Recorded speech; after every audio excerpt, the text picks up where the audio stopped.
Hello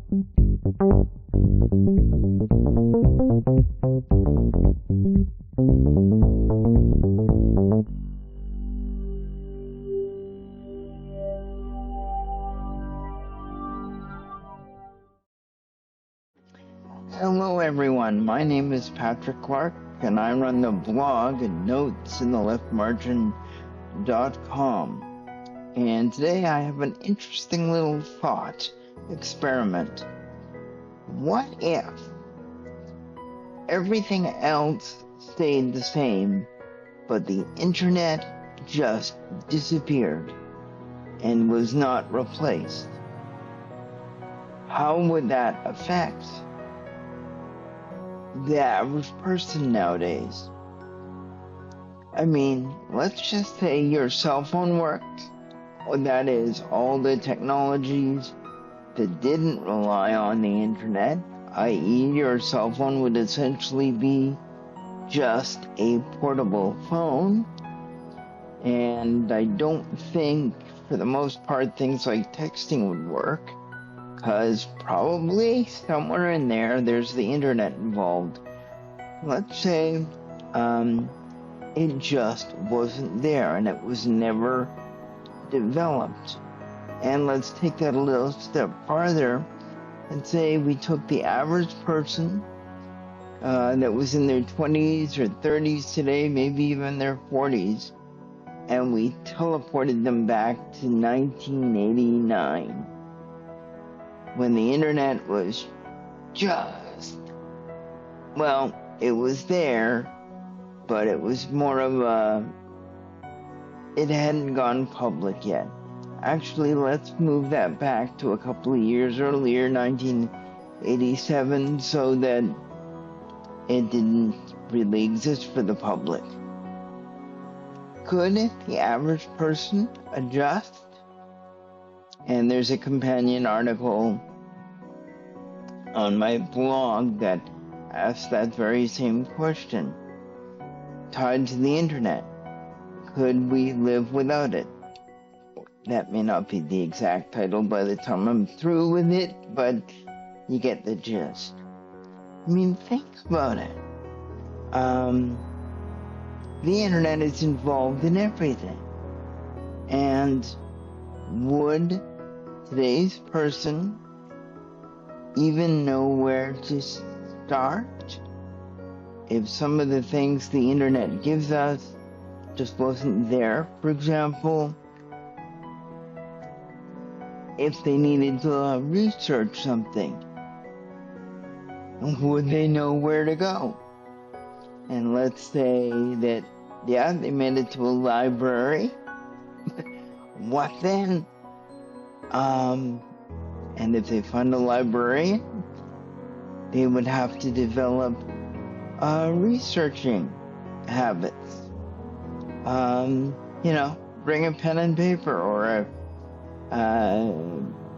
portable computer. And again, networking at the library would be kind of non-existent, because even though there might be Wi-Fi, it would only be internal, right? It would not be the broader internet. There'd be no web pages, no social media. The list goes on and on and on. And it's a really intriguing thought. How would the average person adjust? Let's say we even take that as another step, and we take a city like Vancouver, British Columbia, the entire city, and we remove just the internet. It just isn't there. And would the average person, if we just took them back in time and went, there you go, how would they cope with it? What things does the internet do that we're not even aware of? For example, one of the things we wouldn't have for certain would be smart assistants. because that requires a network and tremendous computing power. You wouldn't have Facebook. That might the lack of social media might actually be a benefit, because you wouldn't lose your social skills. That brings up another point. You couldn't text, so you'd have to talk. You'd have to relate to people. But if you didn't have those skills to begin with, it might be a bit of a rough learning curve. I'm old enough that I remember all of that, so it wouldn't be too bad for me. And there'd be no email, so you'd have to learn how to type or write. Okay, the typing is no big deal. Everybody does it now. But if you had to write a handwritten letter, they don't even teach that in school anymore, which is kind of sad, because it's one of the things I remember fondly, even though my writing was not great. I remember a good pen. And again, there's a whole much more intimate connection. So the question is,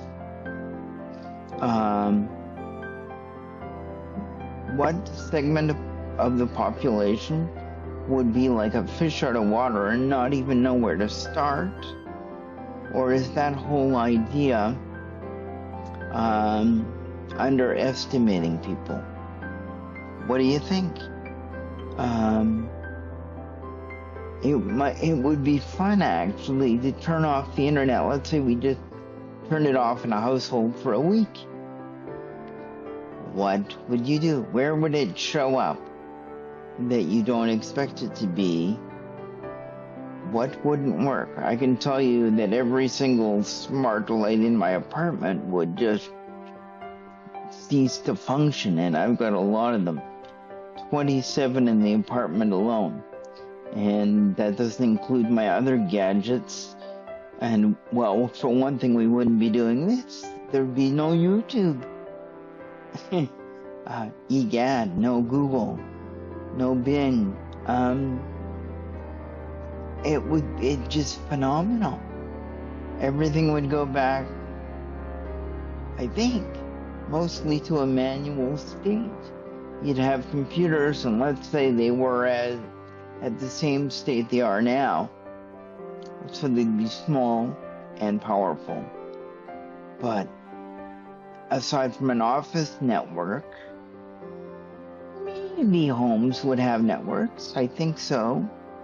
Eventually, because, but you wouldn't be able to reach out. What do you think? I think it's a real fascinating thought experiment, and the article on the blog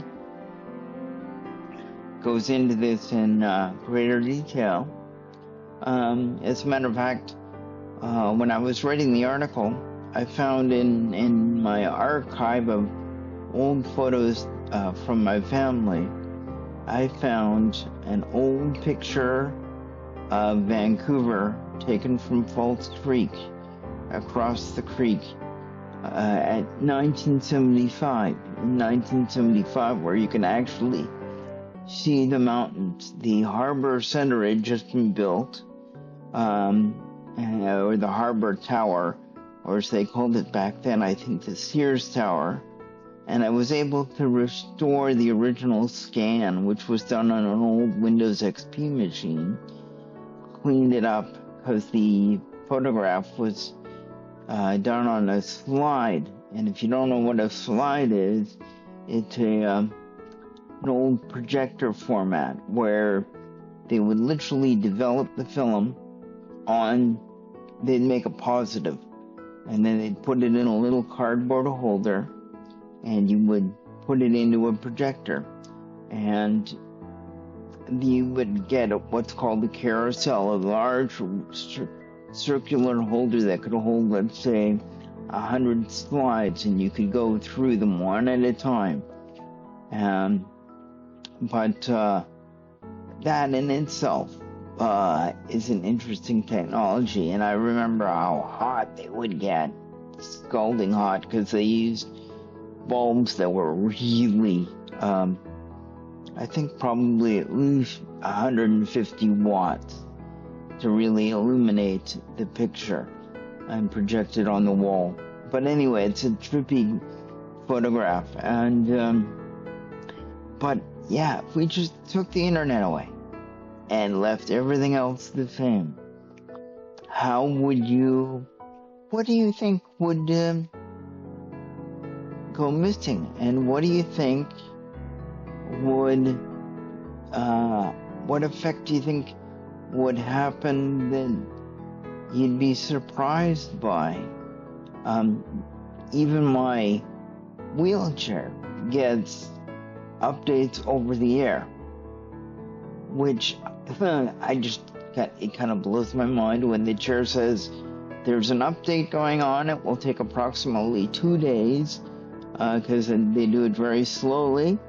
But the chair tells you we're updating, and that's the way it is with a lot of things. But if you went back to 1987 or 1989, it was a completely different world. So let me know what you think in the comments, either on YouTube or on my blog. And again, the article is called Tied to the Internet, What Would You Do Without It? So thank you very much, and have a good day. And 2 little notes. This is for the blog.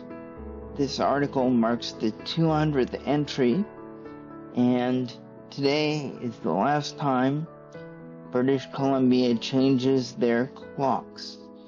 From now on, there will be no daylight savings time. We'll just call it Pacific time. We've jumped forward for the last time, and we will be staying on this time forevermore. So no more switching back and forth. Anyway, that's just a side note. And again, my name is Patrick Clark, and the blog is notesintheleftmargin.com. Have a great day, everyone, and please do leave your comments. Take care. Bye-bye.